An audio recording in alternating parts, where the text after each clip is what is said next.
Well, joining me on the phone now is Michael Coston. Mike is the man behind the very good infectious disease blog, Avian Flu Diary. Hey, Mike, and thanks for talking to me today. It's my pleasure to be here, Robert. Great. Well, let me start out by saying I've been following your blog for several years, and you are always on top of the latest.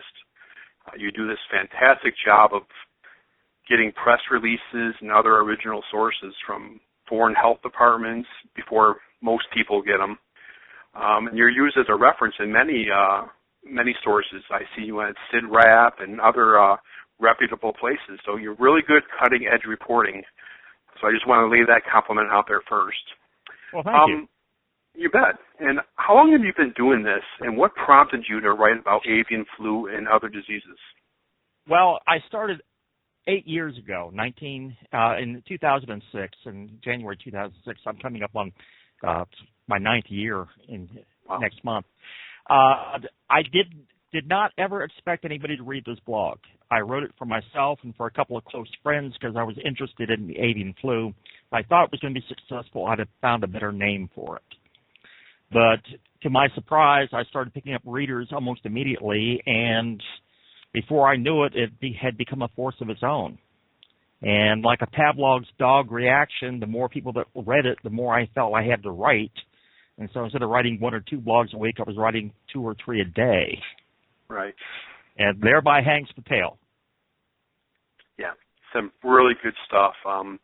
I go there frequently to see what is Mike Coston up to now. So what is new on Avian Flu Diary in the past week? What are the big stories going on? Well, I guess the big ones here in this country is the seasonal flu. We've had a return of the H1N1 virus, which never really went away. This is the new H1N1 that came in and supplanted the old H1N1. It gets a little confusing, but the old one had been around for almost 90 years, and when the new swine flu came out in 2009, it basically replaced the old H1N1. And it was top dog for about a year or a year and a half, and then it sort of faded away.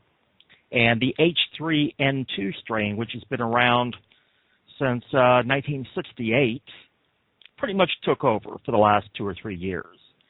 And last year we had a very bad flu season with the H3N2 virus, but mostly for those over the age of 65, because this virus tends to do the traditional thing and attack the elderly.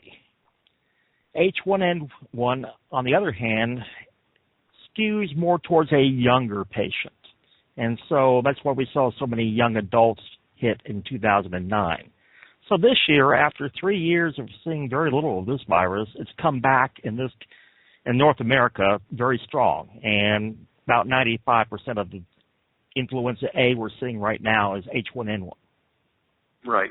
And I know that the CDC put out a alert about this. Can you talk about that for a second? Yeah, the CDC issues what's called a HAN advisory, and that's part of their health alert network, and it goes out to clinicians across the country, and it basically alerts them anytime there's something that doctors really ought to be aware of.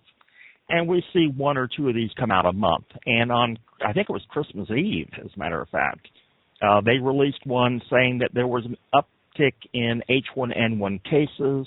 There were reports of a number of severe cases and even fatalities, particularly across the southern tier of states.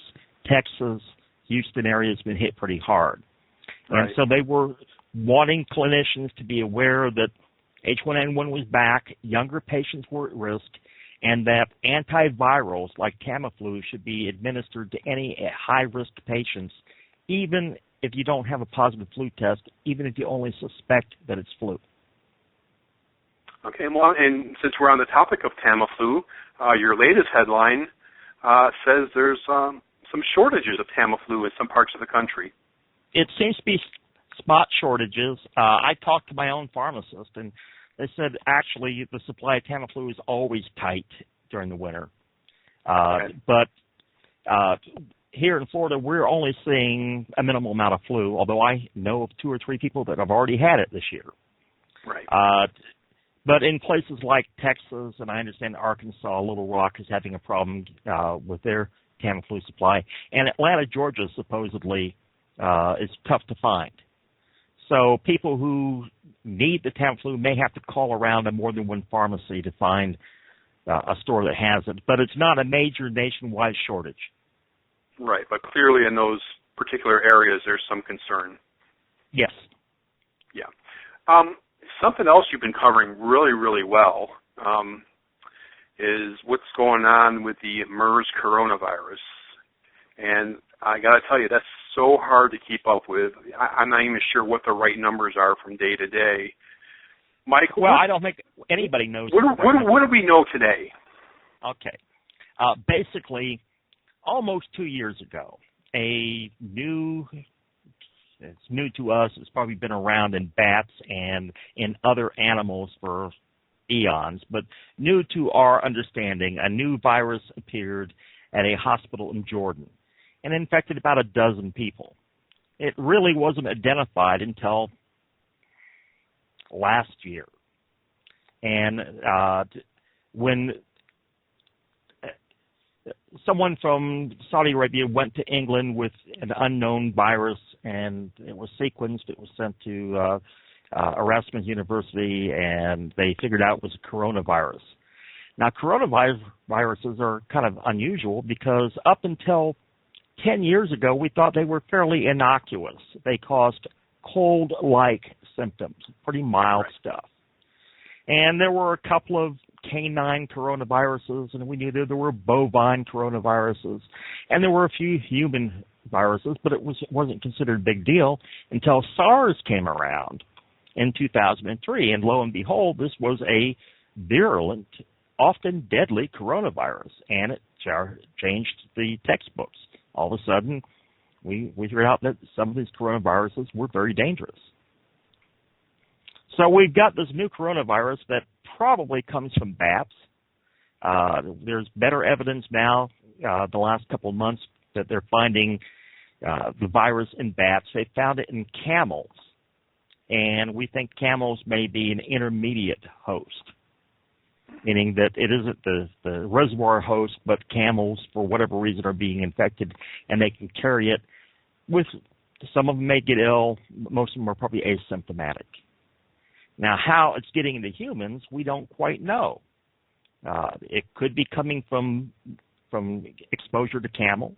It could be human-to-human transmission. It could even be bat-to-human transmission.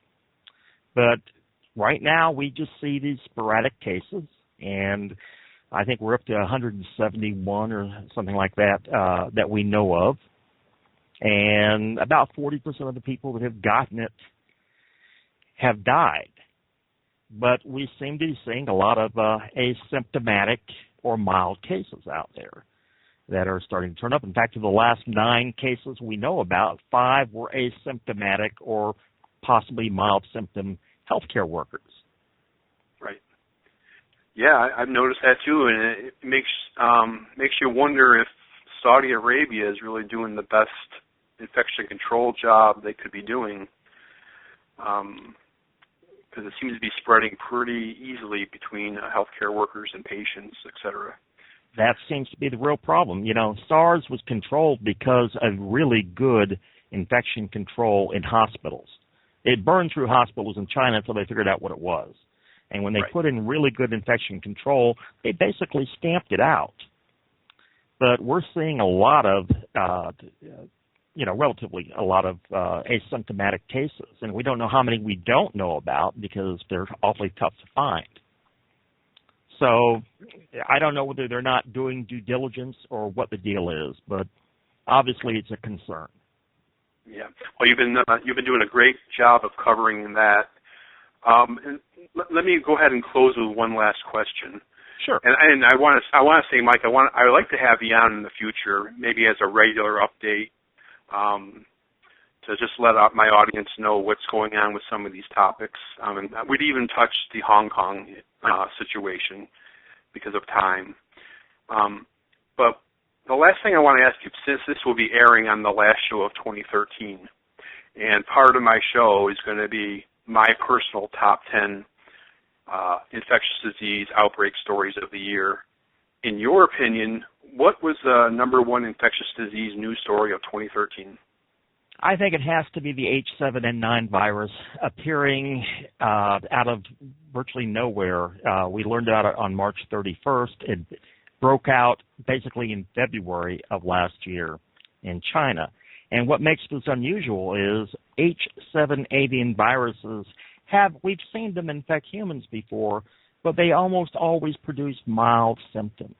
And this is the first time we've seen an H7 avian virus that has a lethality of 20 to 30%. So I consider that the biggest infectious disease story right now. Okay, interesting. Certainly the one we're looking towards, yeah. Yeah, I ranked that number 3. I published an article a couple days ago on the Global Dispatch, and that's definitely in the top 10, though, no doubt about it. Well, I've been talking to Michael Coston. He's the man behind Avian Flu Diary. Thanks, Mike, for talking to me today. I appreciate it. It's been my pleasure. All right, have a great day. Thank you.